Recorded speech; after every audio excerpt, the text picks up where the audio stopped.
Varahi silks మన నెల్లూరులో September 25వ తారీఖున గొప్ప ప్రారంభం.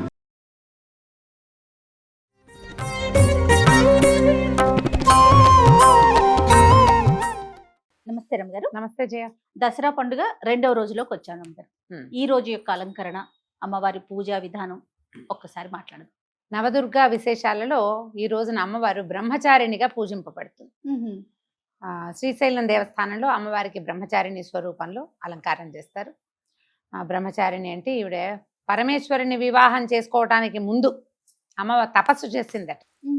ఆమె తపస్సుకు వెళ్తున్న అలంకరణ అనమాట. కమండలము అవి పట్టుకుని ఒంటరిగా అప్పటికి వివాహిత కాదు, అవును, కానీ ఆమె తపస్సుకు వెళ్తున్న ఆ బ్రహ్మచారిణి స్వరూపంలో ఆరాధిస్తారు. మనం విజయవాడలో అమ్మవారిని గాయత్రి స్వరూపంలో ఆరాధన జరుపుతారు. మనం ఇంట్లో చేసుకునేటప్పుడు కూడా గాయత్రి ఆరాధన చేసుకోవచ్చు. గాయత్రి సంధ్యాదేవత, అంటే సూర్యమండలంలో ఉంటుందని చెప్పబడుతుంది. ఈ గాయత్రి ఒక ఛందస్సుగా చెప్తారు. గాయత్రి ఛందహ అని కొన్ని స్తోత్రాలకు అసలు గాయత్రి ఛందస్సుగా కనపడుతుంది.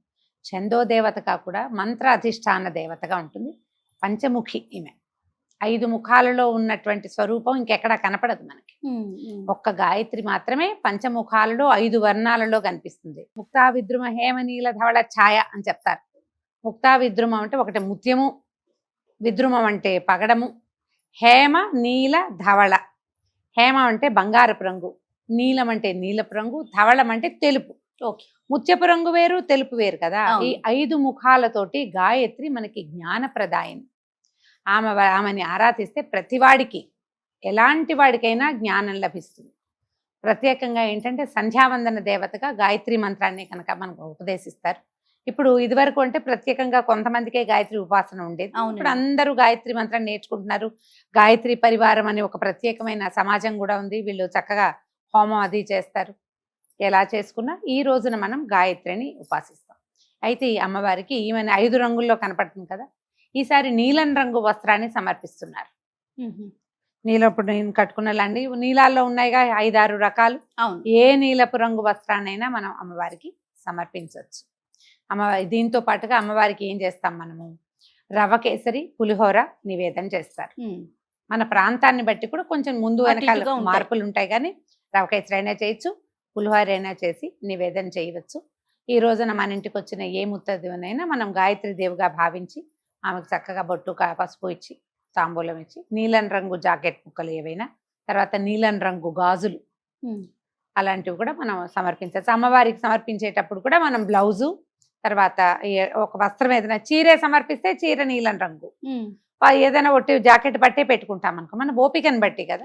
నీలం రంగు వస్త్రాన్ని సమర్పించాలి. అయితే మనం కుమారి పూజ చేస్తాం రోజుకొకటి. ఈ రోజున చేసే కుమారికి 3 సంవత్సరాల కుమారిని పెట్టుకోవాలి మనం. ఓహో. అయితే ఈ 3 సంవత్సరాల బాలికని త్రిమూర్తి అంటారు. ఈ 3 ఏళ్ల బాలిక అంటే 3 నిండింది అనమాట. 3 సంవత్సరాలంటే 3వ 7 కాదు. ఓకే, 3 నిండిన బాలిక. ఈమెని గనక అంటే 3 ఏళ్ల బాలికని గనక పూజిస్తే మనకి ఒక్కొక్క బాలికకి ఒక్కొక్క ప్రయోజనం కూడా చెప్తారు. జ్ఞానం లభిస్తుందట.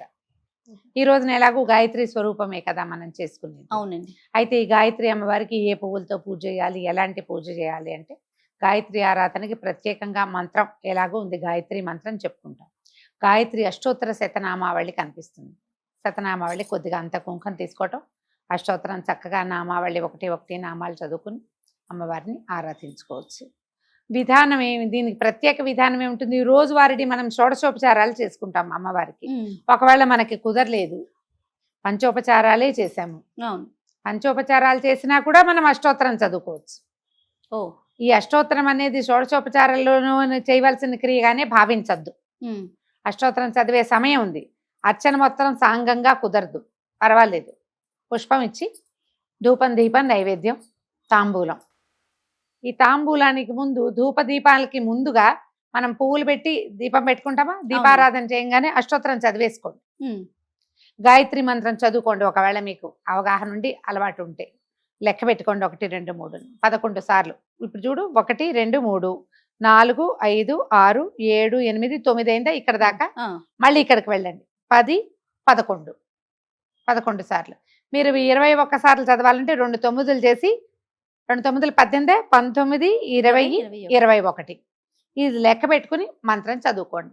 లేదా అమ్మవారిది ఒక ప్రత్యేకమైన శ్లోకం కనిపిస్తుంది. ఇందాక నేను చెప్పా కదా, ముక్తా విద్రుమ హేమ నీల ధవళ ఛాయై ముఖైస్తీక్ష్ణై యుక్తామిందు నిబద్ధరత్నమకుటాం తత్వార్థవర్ణాత్మికాం ఇట్లా కనిపిస్తుంది. స్తోత్ర రత్నాల్లో స్తోత్ర నిధిలో కనపడుతుంది. మామూలుగా గాయత్రి ఆరాధన అనగానే ఈ శ్లోకం సంధ్యావందనంలో ఈ ప్రత్యేక శ్లోకం కనిపిస్తుంది.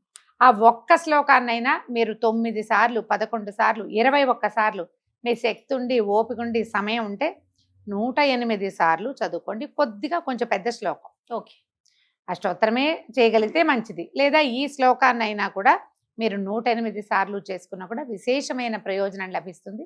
ఎందుకంటే గాయత్రి మనకి బుద్ధి వికాసాన్ని కలిగిస్తుంది. సూర్యమండలావర్తిగా ఉంటుంది ఈమె. దానివల్ల మనం చూడు రోజు తూర్పు తిరిగి దండం పెట్టు అని చెప్పుకుంటామా, సూర్యుడిని చూస్తూ ఉంటే కూడా బుద్ధి వికాసం కలుగుతుంది. ఈ సూర్యమండలంలో గాయత్రిని భావిస్తే ఇంకా బుద్ధి వికాసం కలుగుతుంది. ఇలా ప్రత్యేక దినాల్లో దేవి సుప్రసన్నత ఉండే కాలంలో గనక మనం ఈ దేవతని పదే పదే ఎక్కువ సార్లు గనక మనం చేసుకుంటే రేపు రాదు కదా, ఈ ఒక్క రోజునే మనం గాయత్రి ఆరాధన చేస్తాం.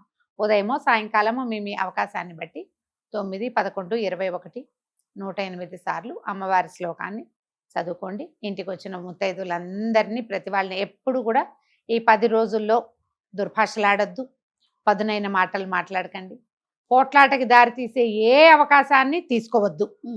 సాధ్యమైనంత నిశ్శబ్దంగా ఉండండి.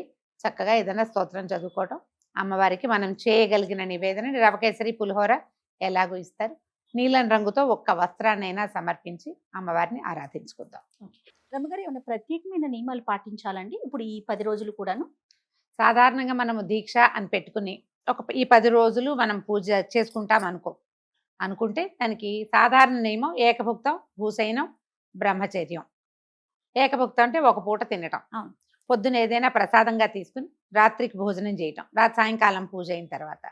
భూసైనం అంటే సాధారణ భర్తలతో కలిసి పడుకోకూడదు, మంచం మీద పడుకోకుండా ఉంటే మంచిది. ఏ నడునొప్పో బాధ ఉన్న వాళ్ళ పరిస్థితి వేరే. మూడోది బ్రహ్మచర్యం, ఇది తప్పదు. అయితే మనం ఏకభుక్తం అని చెప్పినప్పుడు మాంసాహార విసర్జన అవసరమే. ఈ 10 రోజులు చేయకుండా ఉండటమే మంచిది. నమస్తే రమ్మగారు. నమస్తే.